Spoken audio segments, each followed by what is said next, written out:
Well, hello, listener. This episode of Romance Writers Therapy is brought to you by Simply Spellbound Edits.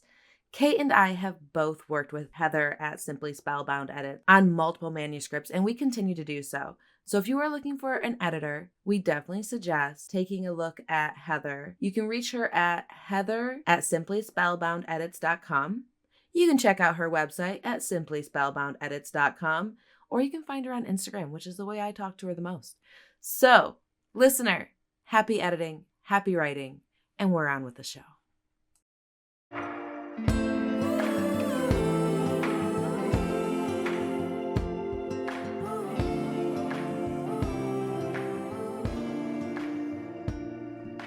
Recording and you're recording?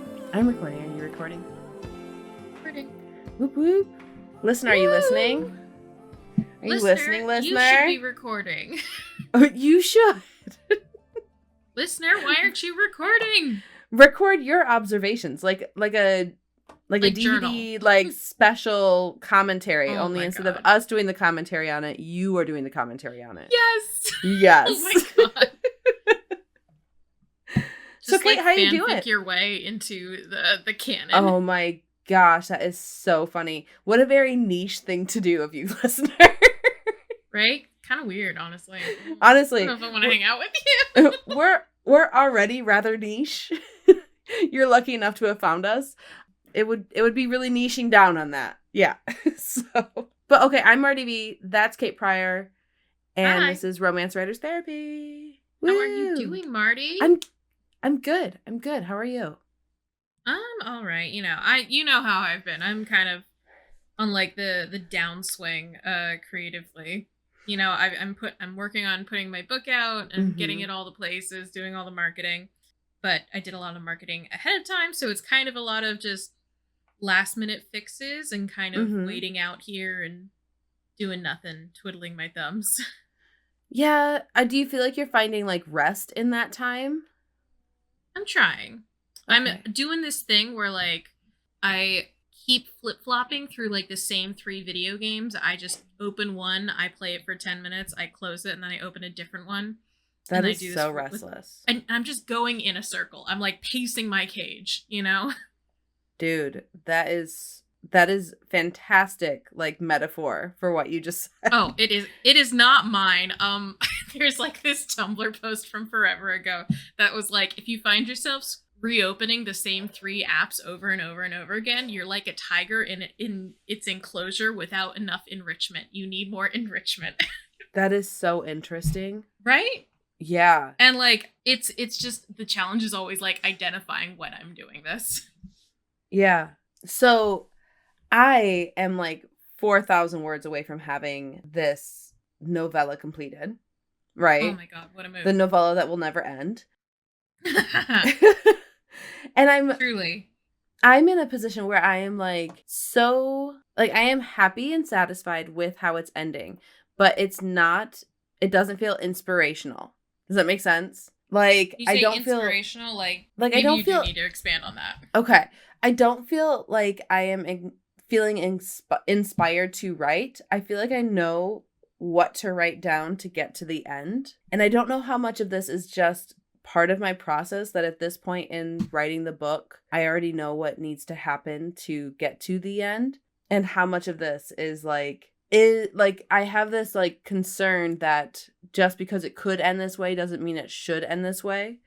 But I don't think that's true. Like, I do think that this is a good ending for it. I just think that, like, in an editing, I think that it'll get much brighter.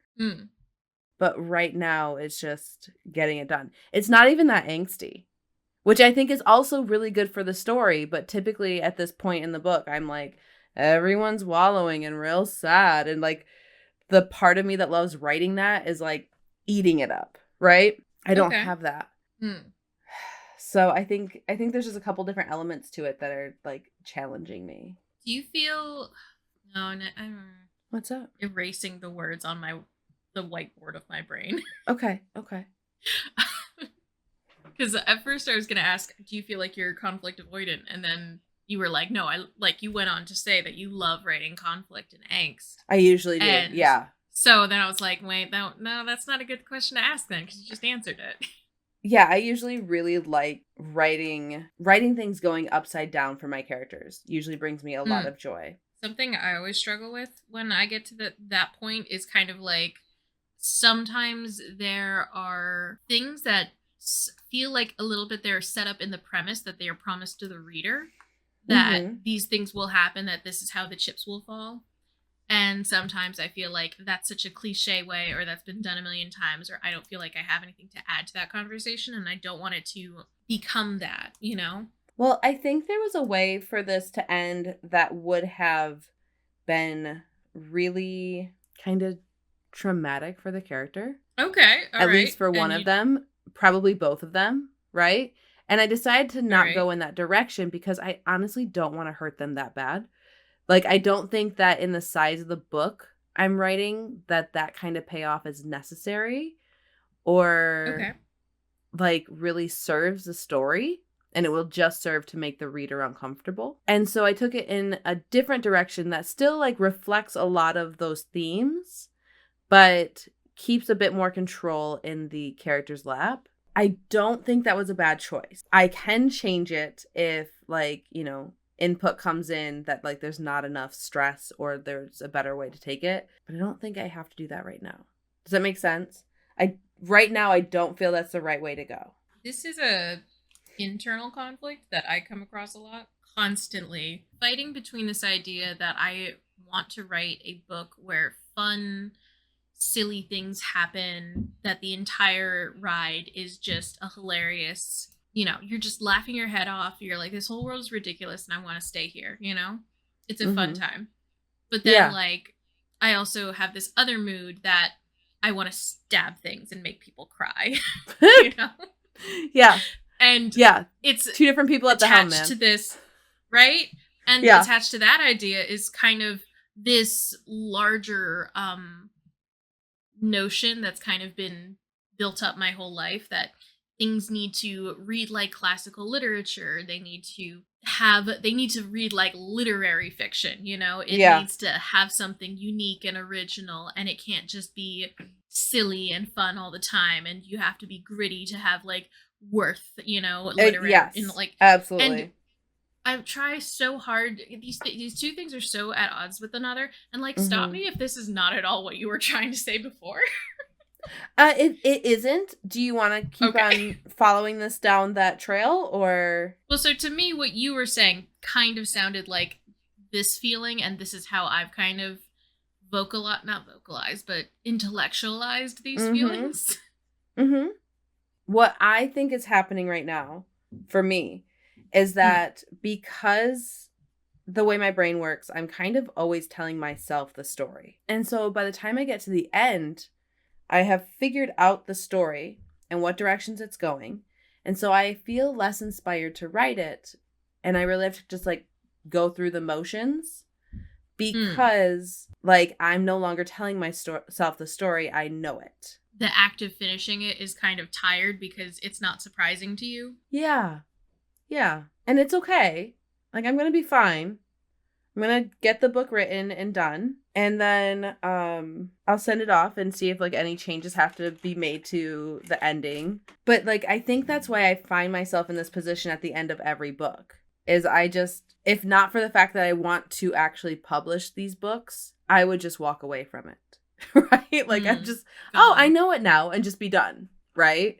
But that's not part of the process I want to do. Like I do actually want to finish it and publish it. Yeah. It's rough. Ugh. Yeah. Yeah. Some people have a hard time starting. I have a hard time finishing. What are you going to do? So. Relatable. But also that's right? what she said. I know, right? I was waiting for it. You've been really on the that's what she said lately. I said it once. I said it once yesterday. Like, well, yeah, okay, lately might have been a bit of a stretch, but yesterday was rather recent. So slander, lies, slander. Libel. Yeah. I did like announce the book to my newsletter today though. So I was really excited about that. Ooh, nice. And yeah. So I'm really excited about that. And then I also I did like a trope reveal, and then I'll do like an excerpt next email, and the pre-order the pre-order is up and live. So yeah, I'm excited. It's really nice to like know that I'm going to be able to give this focus and like try to learn a little bit from my last release and like push a little bit more clearly. That makes sense? Okay. But I was listening to like our podcast that went up this week, and I was like, I have such a hard time creating hype on the internet. And I'm like, yeah, that feels really honest.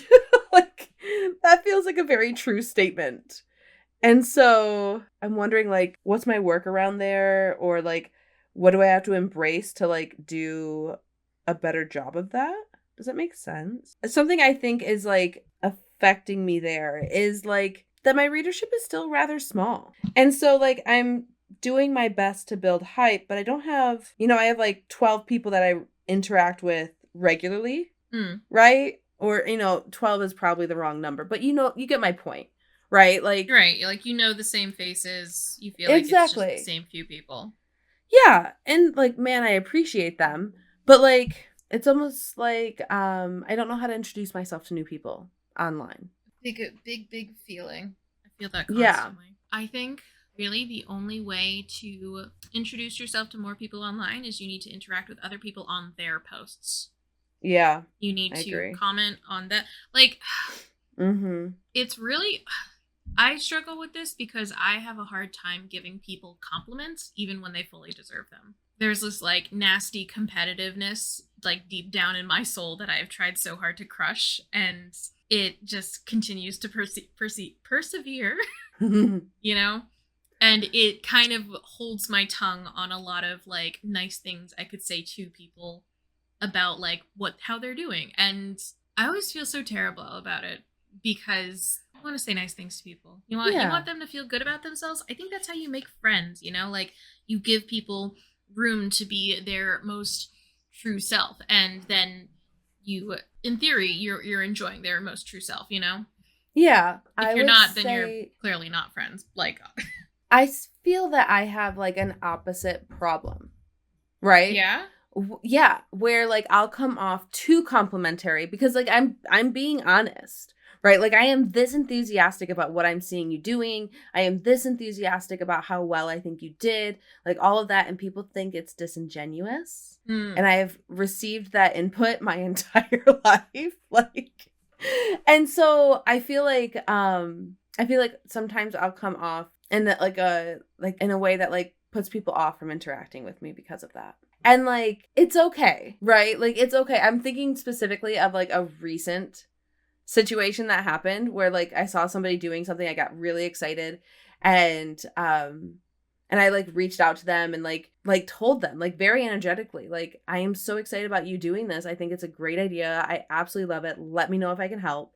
Then like they were very lukewarm towards me, if that. Right. And I was like, okay, well, I'll dial it back then. Right. And so I've just left them alone. But like, it does go in both directions where people are just people inside their brains. I think that's it. Because like, made me go back to like when we first met, and I don't think I received you super warmly at first. Like, you were we existed in the same space. I don't think I paid all that much attention because there was a bunch of people all there. Yeah, we all kind of came in at the same time. Yeah, no, like, and I think obviously like everyone's kind of concentrating on like the impression they think they're making on other people. Like, that's where my mind was at. So I wasn't really paying attention to other people as much. Okay. Which is like such a weird little thing. Like, you're so concerned with how you want to be perceived that you're not like looking at other people and how, like, what impression they're making. Yeah. And I really appreciate your effusive friendliness and kindness towards other people. I think it's something that, I don't see a lot from other people, like in my day to day. And it's really like, I think over time, it's what's made me gravitate. Like, it's part of why I've gravitated towards you, is that you do such a good job with it. And you are so unique to me in this way, Oh, thank you. Regardless of how other people perceive my friendliness, it is something I do like about myself. Like, I like people. Glad.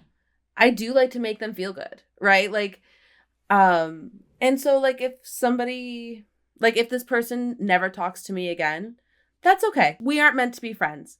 But I don't regret anything I said or any offer of help I made. Does that make Hmm. sense?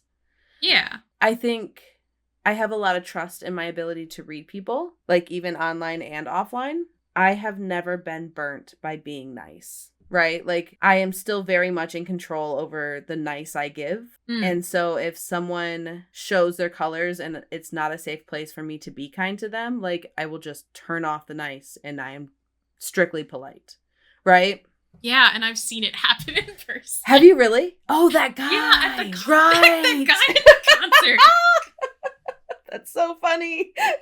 Can't remember When if we did that talked about happen? this. I know. Uh No, because like he started talking to you, and I had this moment of, oh no, my friend's been stolen. I don't know anyone else here. That was You're not going his to friend happen. now. No. That's a me trauma moment. Like that's just me. Like, oh, this is how it goes. I know the the routine. Oh. But Oh then man. like the moment he said to you something, and he was like, "Oh yeah," and then we don't have to wear masks. Masks are stupid. He said some shit like that, and then Yeah. you immediately were like, "I think people should do what they need to for their own health." Yeah. It was Yeah. such a smooth shutdown, and then he immediately backed off, and I was like, "My God, masterful." Thank you. Yeah, I think it just really goes back to like I am very comfortable with the way I interact with people. And so like to bring it back to like the comment you made, like if you feel that you would like to be more like open and complimentary towards people, would encourage that. See, I tried to give someone a compliment like a week ago, and it's still on my mind. Like, that came off too strong. Now everyone thinks I'm weird. That is such a social anxiety thing though. Like Right? legit. It's like, no one remembers this. I guarantee No one you, does. no one, like, everyone Mm-mm. forgot it the minute I said it. Yeah. But it's so there. I get it. Like I know exactly like what's going on in your head and like how it lingers like that. We were talking about the end of your book. How did we get Oh, here? right. Talking about like building a presence online Building a and presence like online. sharing like building hype online Hype. specifically. Mm-hmm. Okay. The thing that I feel I've had the most success with Mm-hmm. is that when there's something that makes me laugh about the project I'm working on, something that I just really love about, like, even if it's like this one line from the story, and I feel like this is something that once you're able to identify, I love this line so much, and I know it's going to make people laugh. Mm-hmm. I try to find a way that I can share with people, even if it's just like screen capping just that line or that section, and then posting it and being like, "Oh my God, this is something I love about this character. Oh my God, I can't wait for you guys to read this book." Yeah. Or see, like, this guy, he's such a simp for his ex-wife, like, kind of shit. I love that. And then other people react to that, you know? Yeah. I think when you bring something you love to the table, and you put it down on the table, you know, that's the action that gets people's attention. I love that. I kind of, like, am thinking of, like a graphic of like evidence that Will is a total golden retriever and then like stating like moments in the book that happen that prove that point, right? I love that as like a graphic and then just a whole bunch of little clips. Yeah. Like golden retriever alert. Yeah, golden energy. Yes. Mm-hmm. Oh my God. I think though also it doesn't need to be that complicated. It doesn't need to be let me make a whole compilation. You don't need to make it like literally just one line is I think enough to like, and it is the repetitiveness of the motion. Like anytime I think to like share something or like I want to share this with someone, I kind of go through this list of like, am I sharing it with my group chat? Am I going to send it to Austin? Or am I just going to post it online? And it's kind of like, if I would share it to the group chat, I would like, I try to like put it in my mind that this is also something to share online to build brand and shit, you know? I think that's a really good idea to like keep asking yourself like, how closed is this loop? Like, this stopped me in all of the things on the internet. This stopped me, and I thought, I want to send this to somebody. And then like, how, like, what somebody am I sending it to? Or like, am I just gonna open it to my biggest loop and send it there? The loop stuff is a little confusing. Okay, is it? I'm thinking of like a like, I guess a net of like, my biggest net would catch the most people, right? It's my profiles, and it would like get the attention of the most people that way. Gotcha. Is loop like specifically from maybe it's just the way my brain put it together. Oh, okay. All right. Yeah. Sorry. It was just the word my brain grabbed because I like thought of like sometimes, a hula hoop. I gotcha. Which you read a lot more craft books than I do, and a lot of like business strategy books. So I'm like, it must be something from that. I don't think so. I think my kids were playing with a hula hoop yesterday, and so I thought, and then they like would grab each other and put each other in the hoops, and then they grab me, and so there'd be like a couple of us in there, and then hoop became loop. And like, it was definitely not technical thought. Does that make sense? Yeah. I don't know. It's been like a weird couple of days, but it's been good. Like, I did my own little like writer's retreat where I was just like, I went and did a date night with Andrew on Monday night in Detroit, and I wrote. Oh yeah. Yeah, that was awesome. And I wrote like during the day while he was working. And then Tuesday I did quite a bit of writing, like a ton of writing, honestly. And then Wednesday I wrote all day again.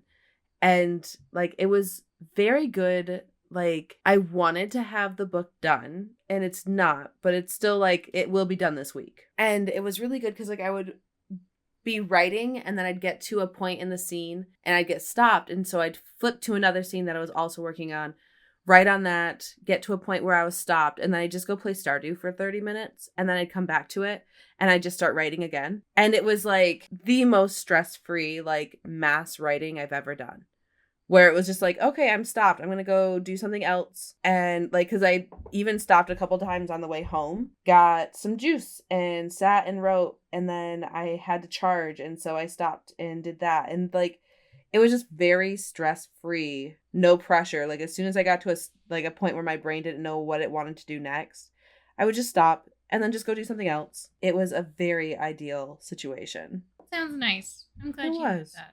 Yeah, me too. Talking with Austin about Stardew Valley. Yeah.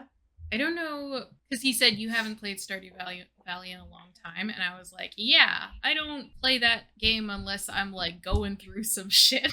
Like, oh, really? Yeah, no, Stardew Valley is like my grief processing game.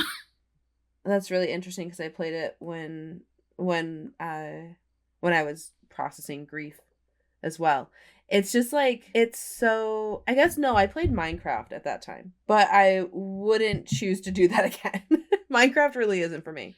But Stardew is so like, simple goals, no stress, go to sleep, wake up. Like, yeah, it's almost mindless. Like, your brain is, you're using your brain, but like, you get to turn off all your thoughts. Yeah, and the world in Stardew keeps on getting bigger, and that's really cool and interesting. And so, like, it's really engaging, but, like, safe. We've talked a little bit about, like, filling your creative well with part of your brain that, like, does something with its hands, like you're moving just a little bit, like you're practicing motor skills, and the motions are usually repetitive, and that puts your brain in, like, its creative space. You know? I think it's, for me personally, and like everyone's different, but for me personally, like, there has to be balance, right? Oh, like, sure, yeah. Like, if I'm focusing on doing this writing, like, I have to then also have something that like can create a subconscious space for me to not actively think about it, but like I'm working through something. Does that make sense? So like, going for a walk, playing Stardew, like reading a book can do it, but it's even better if I'm like driving and listening to an audiobook, right? Yeah. But that's a different like kind. A big one for me. Yeah, absolutely. But you were saying recently that like you wish you were like experiencing this creativity where like you were thinking about your project constantly. I related really heavily to that. So I know that my ADHD is extremely linked to my writing process. Mm-hmm. Oftentimes I get most of my writing done during periods of hyperfixation, Mm-hmm. which is I'm getting dopamine from this thing, so I'm constantly thinking about it. I'm constantly creating more, and the bigger it gets, the more dopamine, until it kind of runs out of space and it crashes, and then that becomes the disenchantment with the project, that I have to put this on hold. I need to put it down and think about something else for a while and find something else that's going to be my source of dopamine until I can approach it again. Mm-hmm. Yeah, like it usually becomes I need to let this thing cool off for some amount of time until it can, like, which usually means like getting some distance from like all its little flaws and kind of forgetting some of the designs that I had put on it in my mind. Like, I want it to go in this direction. I need it to hit these notes, because sometimes, and I was talking to my sister about this, because she has a novel she wrote when she was, in high school, and she hasn't looked at it in forever. And I suggested, instead of diving right back into editing, what if you just reread the book as it, like, its own story, as if you knew nothing about it, like approach it with completely new eyes, like look at it as if it is its own complete thing already, and just kind of fill in the gaps and adjust what needs to be adjusted, rather than trying to contort something that you've created into this exact vision you had for it, And it's really funny because, like, I feel like that's the opposite advice that I've been giving myself about Banded Together.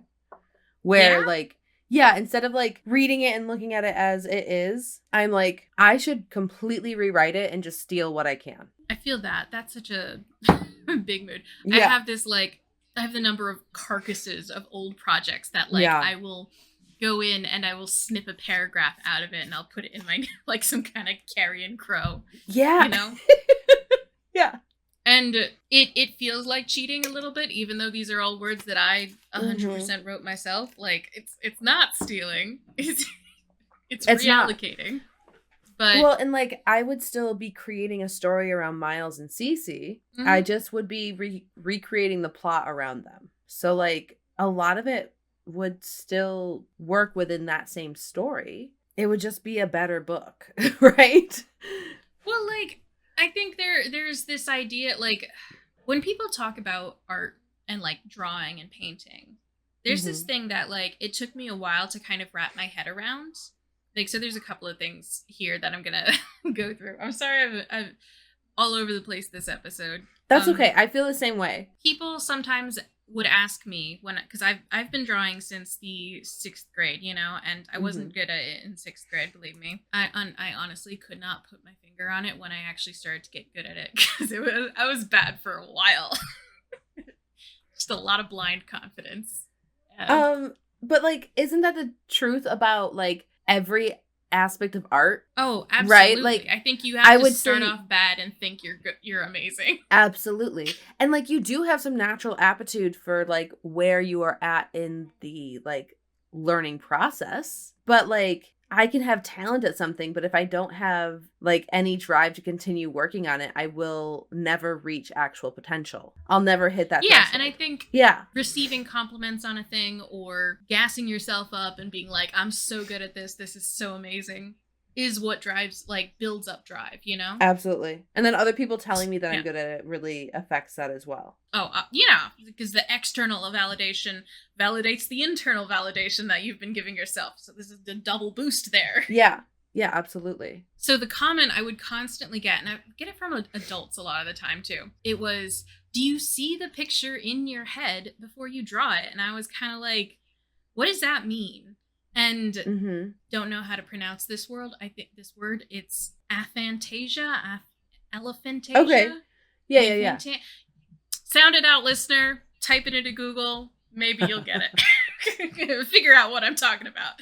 And it's basically this, like, idea that not everyone has the capacity to imagine and hold a picture in their mind. Straight up, I cannot do that. You can't? To me, if you told me, picture an apple, I know what an apple looks like. I might be able to, like, imagine a cartoon or a realistic apple for like a second, but I couldn't hold on to it for like more than that. Like not even a second, like literally a little blip of a moment. I could see it and then it's gone, you know? I can't hold on to it. Absolutely wild to me. Because, like, my sister-in-law was telling me how she has never, like, had a picture in her brain ever. And she's really good at design elements. And she's, like, a decent drawer. Like, it is absolutely wild to me that, like, I think in pictures more than I think in words or monologue. Okay. Interesting. Yeah. So it's like my brain cannot compute. If I think apple, I see a real apple. Like it's so realistic. It like feels like it's in my hand. Right. But I don't think the word apple. Okay. And it'll be like, it's there now. So, but anyway. Okay. So, right. Okay. You're describing. Well, so people would always ask, like, do you have a vision in your head that you're drawing? And like, literally no. There's...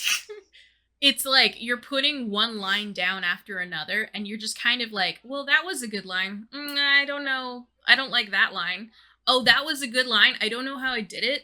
And I think that's what Bob Ross calls a happy accident, you know? Like, I'm just kind of fucking around and keeping the parts that I like. Which is another Bob Ross phrase, is fucking around. Yes. Bob Ross, known for his fuck around and keep what you like. Exactly, yes. Oh man. And one of my friends said they were going to get into drawing recently, and I, you know, like had so many feelings about it. Like, oh yes, I want to. Like, I'm always such a champion for do art, make art, do things. Yes. And they were expressing some concern about getting starting off and being bad at first, and I was like, well, first of all, don't worry about it. The act of creating is its own reward. Like, that kind of bullshit. Like, I fully believe that. And where am I going with this? I was, like, trying to hold myself back from, like, give all the art tips and, like, everything I've learned that's, like, helped me over the years. But at the same time, like, so much of art is, like, teaching yourself how to do it. And kind of when they talk about it is the journey, it's because you don't know the destination, you know? And sometimes when I'm writing a book, I have this idea of what I want the destination to look like. And when I hold on to that too tight, and then I find that the words themselves that I'm putting down, kind of building this road brick by brick, it's not leading over there. And it's the struggle to contort it, to force it to go into the direction that the destination that I pictured for it, I think kind of creates these awkward buckles in the narrative, you know? Where it just kind of takes an awkward sharp road or turn, and you're like, the landscape really doesn't allow for that. Like, a river wouldn't flow here.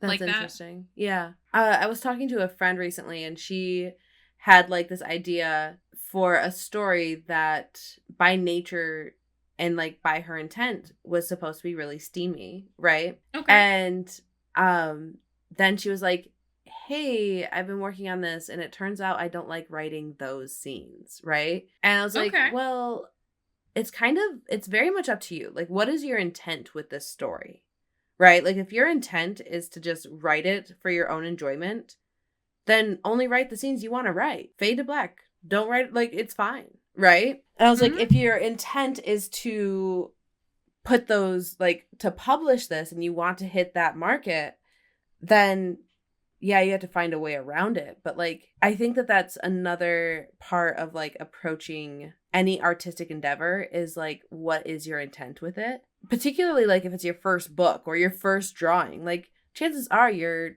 might love the idea of selling it, but like you should really just have the intent of doing it and like learning from the experience of getting better, right? I think we get so wrapped up in this romantic idea of being good at something or being incredible at something the first time you do it. Oh, yeah. That we devalue the effort of getting better. Yeah. Getting better is awkward and difficult, and it's hard to romanticize, you know? It's kind of hard to... It's like no one romanticizes going out and digging a ditch. Running an hour-long mile, you know? Yeah. Digging a ditch. Yeah. I mean, I think you could romanticize digging a ditch. I just think it But would be only- like an angsty romanticize, you know? Exactly, Like, I'm exactly. putting a very film kind of like view on this. Absolutely. I 100%. It is a very artsy, character-driven film. And like the dark backstory continues to be revealed with each like shovelful sort of thing. Yeah. But still, it's not the ditch that's being romanticized. It's the person, right? And it's like what brought them to that moment where they're just shoveling. Yeah. But like sometimes that's the way it feels when you're creating for something other than just creating sake. Like sometimes it feels like I'm gonna keep on going through the motions because I've done enough of this to know this is the right direction to go. I just want to complete the task in front of me. And then I think that we end up devaluing that time because it's not, like I was saying earlier, it's not the inspirational time. Now I'm just getting the story done. I had like half a thought as you were saying the first thing, and then I was like, hang on. And then I lost it. That's just how my brain's been. Like, she just got slippery hands. Everything's falling out. Can you repeat your thought one more time for me? Oh, God, can I? I'm sorry, I didn't mean to challenge. Mine are also slippery hands. Unfortunate that we've both forgotten everything that led up to this moment, and we don't know who we are anymore. Yeah. Okay, my thought was that we don't romanticize ditch digging. Right. But it can feel, am I touching on the place that you had a thought, or do I need to go further back? I've remembered it. I don't know that it goes hand in hand with your thing. Okay, that's all right. We don't generally have to do that. Yeah, I always feel bad whenever I say the opposite of what you're saying. I'm like, am I not on her wavelength? Am I just contradicting her? Is this a fun conversation for her? But I'm always having fun. I don't know if listener is, but I am. I know some people can be very sensitive to the fact that I start like every thought with, no, actually, you know? I know I've irritated some people doing that, and it doesn't bother me. I've tried to break. I don't want you to break it though. Like you're having a different you're working through it in a different direction than mine. How I start the thought that I want to voice, you know? Okay. Just starting with no, actually. Okay. You know?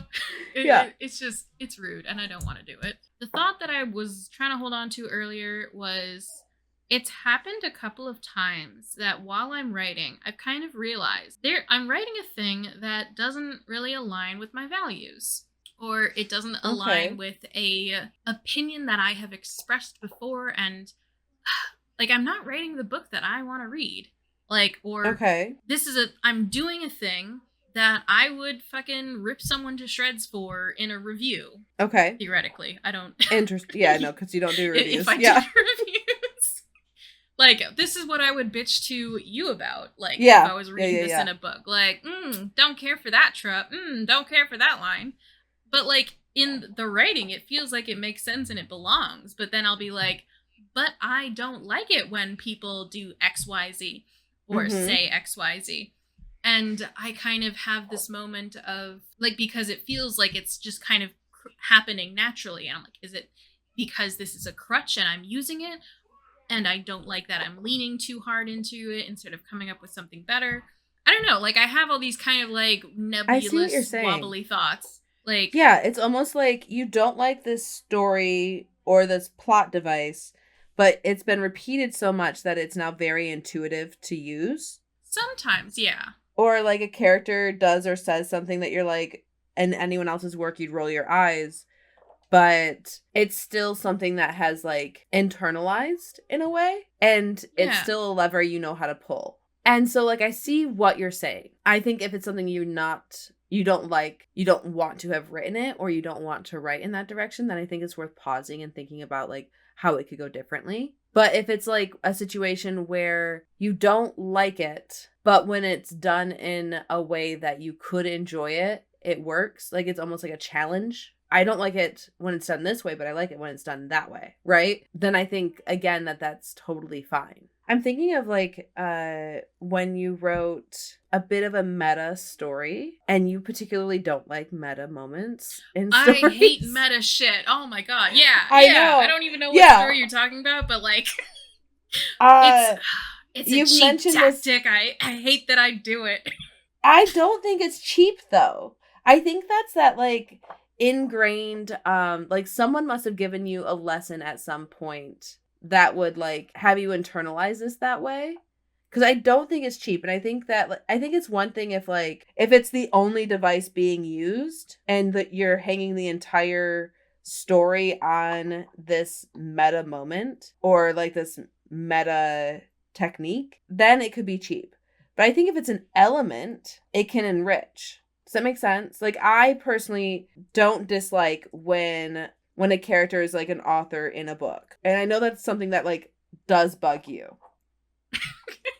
I don't dislike it because it feels like a really relatable thing to me.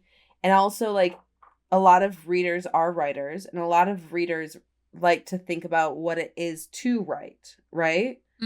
Yeah. And so I think that it makes this character instantly relatable and likable. And like that's just so much of the goal of story anyway, is for us to be rooting for this character. But like it's such a personal preference, right? Like No, of course it is, and I think I don't know. I have thoughts on like why I dislike some things over others and why I think some things are like bad storytelling.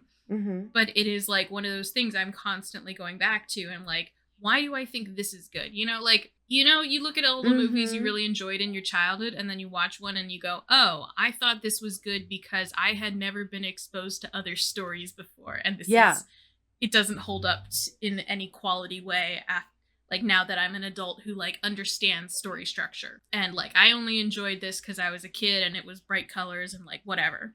But then there are some things that like do really stand up and hold up to the time that's passed and like still have that like great story structure, and you have to go back and like say, why does this thing stand like so well, and why does, but like it's so hard to figure out like what makes something good storytelling, because it's like, is this just subjective opinion, or is that I can really see the intricacies and the planning at work, and that's what makes it a good story, you know? I don't have a great answer to that.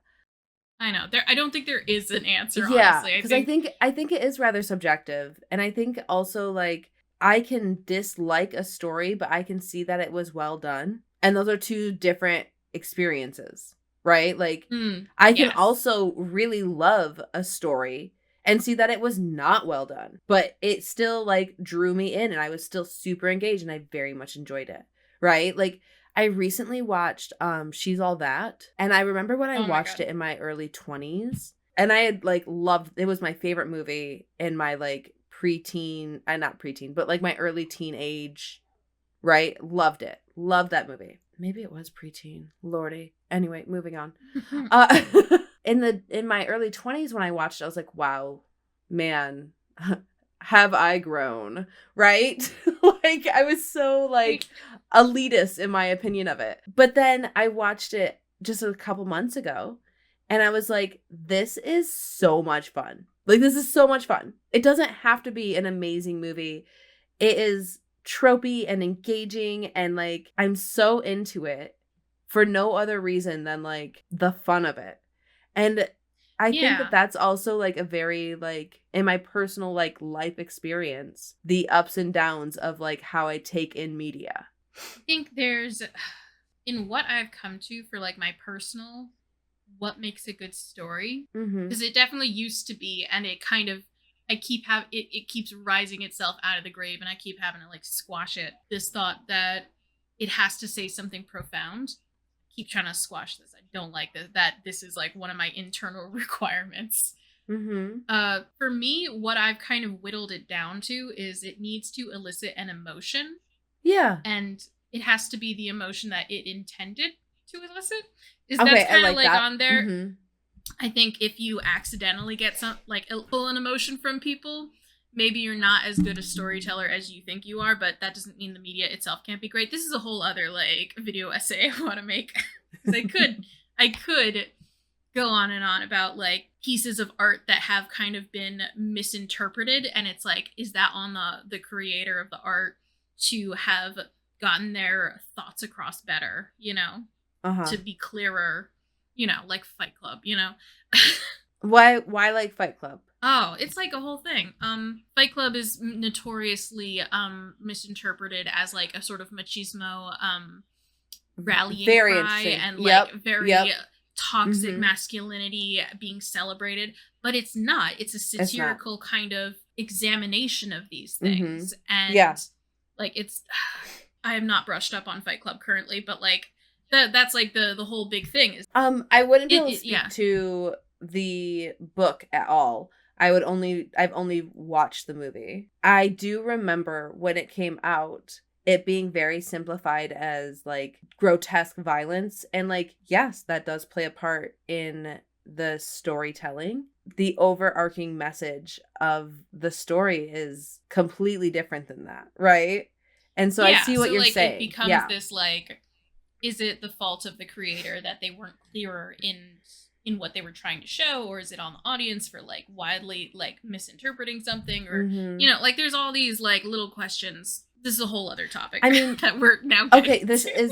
this is totally another topic, but like it reminds me of people reacting in the movie theater to the Hunger Games, Mm. right? I remember going and seeing the Hunger Games and people cheering when the guy from One died. I can't remember his name right now. Oh yeah, okay. I remember being so disgusted. I literally said out loud in the middle of the movie theater, like, you are not getting it. Like, no one could hear me, but like I was so mad at them. Like, how are you not seeing this, right?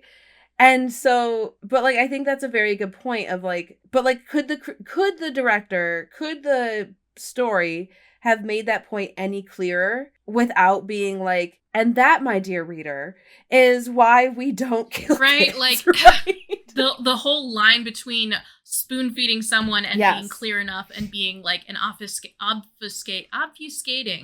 Mm-hmm. your meaning. Like there's a whole, Yeah. that's its own topic, you know? Like I remember when I came out of the theater The Green Knight, I was talking to Mm-hmm. Austin and I was like, this was such a great story, but like I wish it had made some of its devices that it was kind of going off of a little more accessible to Mm-hmm. the viewers, because it was using kind of a few things like the knightly code of chivalry and the 5 knightly values or something like that, or Mm-hmm. chivalrous values or something. And obviously most people could not name those things off the top of their head, so they can't tell that these are the check marks that this story is kind of ticking off, and it doesn't really spell it out for you at any point. You kind of have to have this knowledge equipped with you before or after the movie in order to understand like what the ending was.